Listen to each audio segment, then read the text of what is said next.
नमस्कार दोस्तों।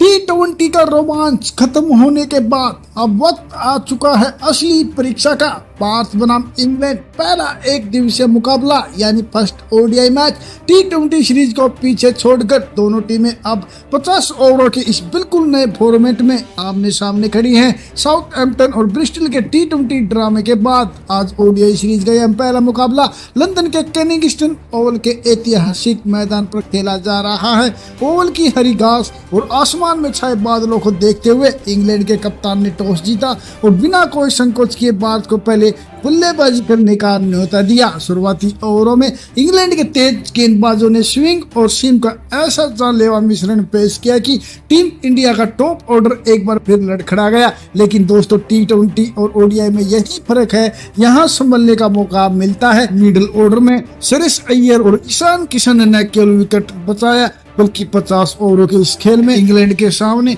रनों का ऐसा पहाड़ खड़ा कर दिया कि मैच पूरी तरह से पलट गया। और जब इंग्लैंड इस लक्ष्य का पीछा करने उतरी तो भारतीय तेज गेंदबाजों ने ओवल की हवा में गेंद को ऐसा नचाया कि जोश बटलर की पूरी टीम बैक फुट पर आ गई। क्या बात इस पहले वनडे को जीतकर सीरीज में बढ़त बना पाया? चलिए जानते हैं आज की इस धमाकेदार हाईलाइट में। लेकिन इससे पहले आप वीडियो पर नए हैं तो वीडियो को लाइक कीजिए, चैनल को सब्सक्राइब कीजिए और बेल आइकन प्रेस करना बिल्कुल ना भूलें। ओवल की पिच पर मैच की शुरुआत बेहद कठिन रही। इंग्लैंड के गेंदबाजों ने नई सफेद गेंद से दोनों तरफ स्विंग हासिल करना शुरू किया। की तरफ से ओपनिंग करने आए कप्तान शुभमन गिल और रोहित शर्मा, लेकिन तीसरे ओवर में इंग्लैंड के स्विंग गेंदबाजों के सामने रोहित शर्मा सिर्फ 12 रन बनाकर क्रिस वोक्स की एक अंदर आती गेंद पर एलबीडब्ल्यू आउट हो गए। के तुरंत बाद कप्तान शुभमन गिल भी 20 रन के निजी स्कोर पर बड़ा शॉट खेलने की कोशिश में डीप फाइन लेग पर कैच थमा बैठे।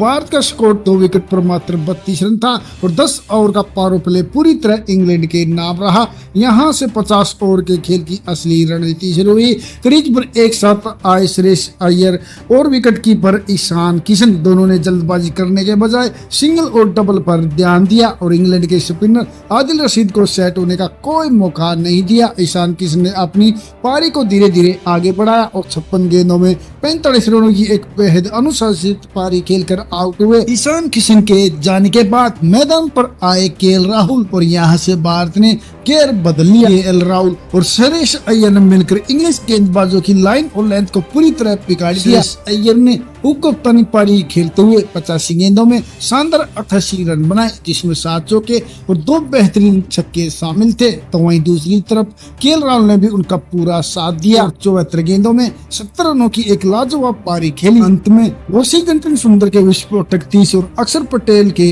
तेज तर्रार 22 रनों की बदौलत भारत ने निर्धारित 50 ओवरों में 6 विकेट खोकर 290 रनों का एक बेहद मजबूत और चुनौतीपूर्ण स्कोर खड़ा कर दिया। 291 रनों के लक्ष्य का पीछा करने उतरी इंग्लैंड की शुरुआत काफी आक्रामक रही। जोश बटलर और फिल सोल्ट ने ओवल की सपाट हो चुकी पिच का फायदा उठाना चाहा।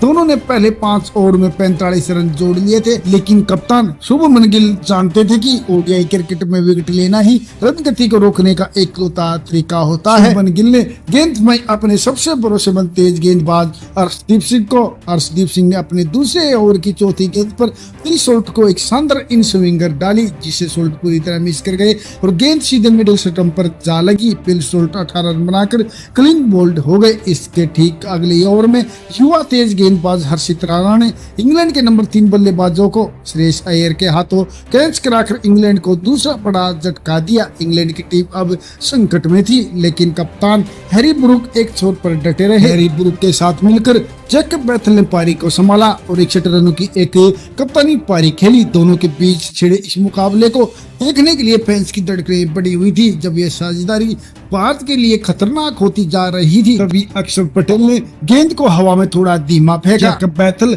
चकमा खा गए और गेंद सीधे उनके पैड्स पर जा लगी। जोरदार अपील हुई और अंपायर ने उंगली उठा दी, जैकब बैथल के आउट होते ही वरुण चक्रवर्ती ने मिडिल ओवर्स में इंग्लैंड के बल्लेबाजों को अपनी स्पिन जाल में पूरी तरह फंसा लिया। जैकब बैथल और हैरी ब्रूक के आउट होने के बाद भी इंग्लैंड के निचले क्रम के बल्लेबाजों ने हार नहीं मानी। सैम करन और क्रिस वोक्स ने सूझबूझ से बल्लेबाजी करते हुए इंग्लैंड के स्कोर को 250 रनों के पार पहुंचा दिया। आखिरी के 5 ओवरों में इंग्लैंड को जीतने के लिए 42 रनों की जरूरत थी और उनके हाथ में अभी भी 4 विकेट बाकी थे। 45वां ओवर फेंकने आए हर्षित राणा ने यहां अपनी रफ्तार और सटीक यॉर्कर का एक ऐसा प्रदर्शन किया जिसने मैच का फैसला तय कर दिया। हर्षित ने ओवर की दूसरी गेंद पर सैम करन को एक तेज बाउंसर से चौंकाया। करन ने पुल करने की कोशिश करी लेकिन डीप स्क्वायर लेग पर मुस्तैद ईशान किशन ने कोई गलती नहीं की और एक शानदार कैच लपक लिया। इसके बाद अगली गेंद पर हर्षित ने बल्लेबाज को भी एक सटीक यॉर्कर पर क्लीन बोल्ड कर दिया। हर्षित राणा ने इस ओवर में सिर्फ 3 रन दिए और 2 बड़े विकेट चटकाए।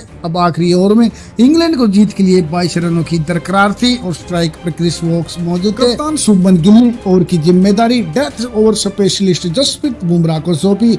जसप्रीत बुमराह ने पहली गेंद परफेक्ट यॉर्कर डाली जिस पर सिर्फ 1 रन बना। दूसरी गेंद पर वोक्स ने बड़ा शॉट खेलने की कोशिश करी लेकिन लॉन्ग ऑन पर शेम दुबे ने दौड़ते हुए एक आसान सा कैच पकड़ लिया। इंग्लैंड का 9वां विकेट गिर चुका था। अगली 4 गेंदों पर जसप्रीत बुमराह ने सिर्फ 3 रन दिए और भारतीय टीम ने इस तरह पहले वनडे मुकाबले को 17 रनों से जीत गई। सीरीज की शुरुआत बेहद शानदार अंदाज में करी। तो क्या कमाल का यह 50 ओवर का मुकाबला देखने को मिला। T20 की कड़वी यादों को बुलाकर टीम इंडिया ने वनडे फॉर्मेट में जिस तरह का जज्बा दिखाया है वही वाकई काबिले तारीफ है। इस जीत के साथ ही भारत ने 3 मैचों की इस ओडीआई सीरीज में 1-0 की बढ़त बना ली है। आपको इस पूरे मैच में किस खिलाड़ी का प्रदर्शन सबसे ज्यादा सॉलिड लगा? सुरेश अय्यर के वो कप्तानी पारी या फिर मिडिल ओवर्स में अक्षर पटेल की वो किफायती गेंदबाजी? अपनी राय नीचे कमेंट बॉक्स में लिखना मत भूलिएगा। अगर आपको यह भारत और इंग्लैंड के बीच खेली गई पहले वनडे मैच की हाईलाइट पसंद आई हो तो वीडियो को एक दिल से लाइक जरूर करें, अपने दोस्तों के साथ शेयर करें। क्रिकेट की ऐसी ही कड़क हाईलाइट्स पाने के लिए चैनल को अभी सब्सक्राइब करके बेल आइकन दबा दें। मिलते हैं आपसे बहुत जल्द दूसरे वनडे मैच की हाईलाइट के साथ। तब तक के लिए नमस्कार, जय हिंद, वंदे मातरम।